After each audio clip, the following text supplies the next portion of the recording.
Para po sa topic natin patungkol po sa sex and freedom, yung mga sexual perversity. Alam niyo po sa Biblia napakarami po ng perversity na ginagawa ng tao. Ang design po talaga ng Diyos from the very beginning, God created male and female, and then sabi ng Diyos sa kanila, you go and multiply. Magpakarami kayo. Male and female, yun po yung kinasal ng Diyos si Adan at Eva. Wala na pong iba. Wala nang mga mga iba't ibang labels. Male and female lang. Pero alam nyo po, right after the fall, nagkaroon ng distortion yung sex. Nagkaroon ng maraming variety of sexual activities. Merong group, merong solo lang, merong babae sa babae, lalaki sa lalaki, merong interspecies, tao sa hayop, at marami pang iba. Makikita nyo po yung perversion na ginawa ng tao. Now, yung sa New Testament po, tinatawag po yung porneia. Ibig sabihin ng porneia, yun ang iba't ibang sexual activities, immoralities na ginagawa ng tao. At dyan po, kailangan natin ng freedom. Kailangan natin ng kalayaan kasi grabe talagang umalipin ang sex. Now, within the boundary of marriage, of course, may basbas ng Diyos yan, may blessing ng Diyos.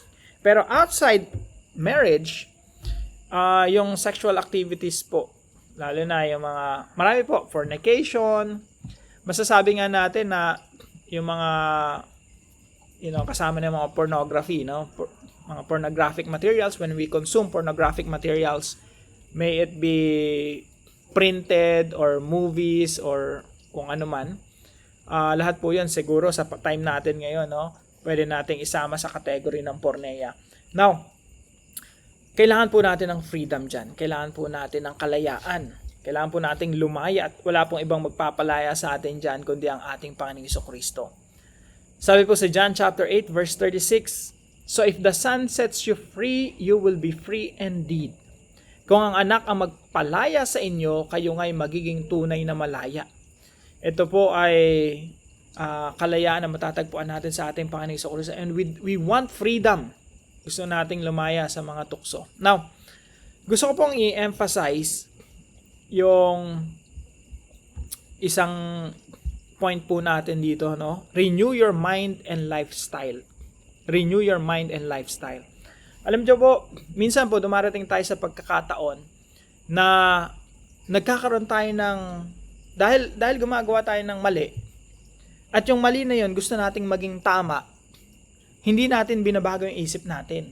Ang ginagawa natin, yung surroundings natin, yun yung iniisip natin na mali. Minsan iniisip natin, gina-justify natin. Marami pong pagkakataon dumadating talaga tayo dyan na pumasok ka sa isang maling relasyon. Sinasabi ng mga magulang mo, kapatid mo, na mga kamag-anak mo, churchmates mo, you're in a wrong relationship. Mali yung relasyon na napasok mo. Or kahit hindi sexual immorality ang involved, kahit yung parang martir ka na, At kitang-kita na ng mga tao sa lahat sa paligid mo, martir ka na talaga. At kawawang-kawawa ka na, pero feeling mo, I'm okay. Minsan ganun gina-justify natin kasi yung maling perspective natin, ayaw nating mawala sa atin. Ganun din po sa topic na sexual immorality, Minsan ayaw nating mawala sa atin, parang ito yung tama Sabi nga ng isang kakilala ko, how can it be so wrong when it feels so right? Sa pakiramdam ko, tama-tama. How can it be wrong?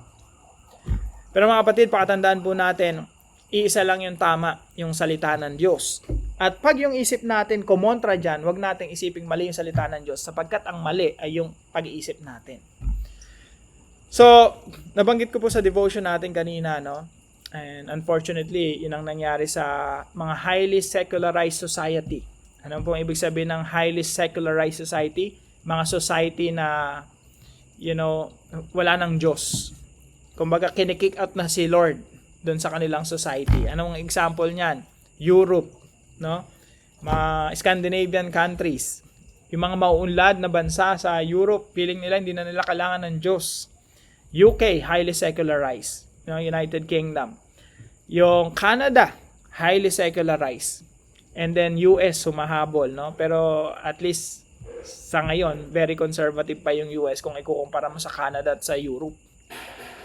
Pero sa mga highly secularized society, dahil you want God out of the picture, hindi na transforming of the mind, the renewing of the mind eh. Ang gusto na ng mga tao, kung ano yung nasa isip ko na tama, ang mag-a-adjust.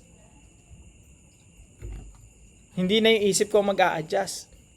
Kung ang mag-a-adjust yan, yung katawan ko na. Kung tingin ko ako'y babae, mag-a-adjust ko yung sarili ko, no? I will mutilate myself through sexual reassignment, no? Kung tingin ko, lalaki ko, babae ko, mag-a-adjust yung katawan, no? May mga ito-take ka ng mga kung ano mga gamot yun, no? Para mag-itsura ka ng babae o mag-itsura ka ng lalaki. Pero mga kapatid, ang kailangan talaga natin mga kapatid ay repentance. Ano pa ibig sabihin ng repentance? Yung magsisi. Yung repentance po kasi may changing of the mind eh. Transformation of the mind. Ito yung na-realize mo na mali ka at tama si Lord, no? And you want to go back to God. You want to approach God and ask for forgiveness. So sinasabi po rito sa Romans chapter 12, do not conform to the pattern of this world. Huwag kang makiayon sa takbo ng mundong ito. Sa highly secularized society, Europe, North America, no? Yan yung takbo ng mundo nila. Ang sinasabi ng Biblia, huwag kang makiayon. Sa halip, be transformed by the renewing of your mind.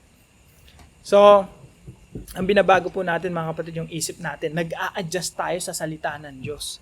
Hindi po yung salita ng Diyos ang nag-a-adjust sa atin, hindi yung environment natin nag-a-adjust sa atin, hindi yung katawan natin ang nag-a-adjust sa atin. Ang nag-a-adjust po yung isip natin, kailangan tumama ayon sa salita ng Diyos. So, renew your mind and lifestyle. Applicable po ito sa maraming aspeto ng buhay natin, hindi lang para sa topic natin about sex, no?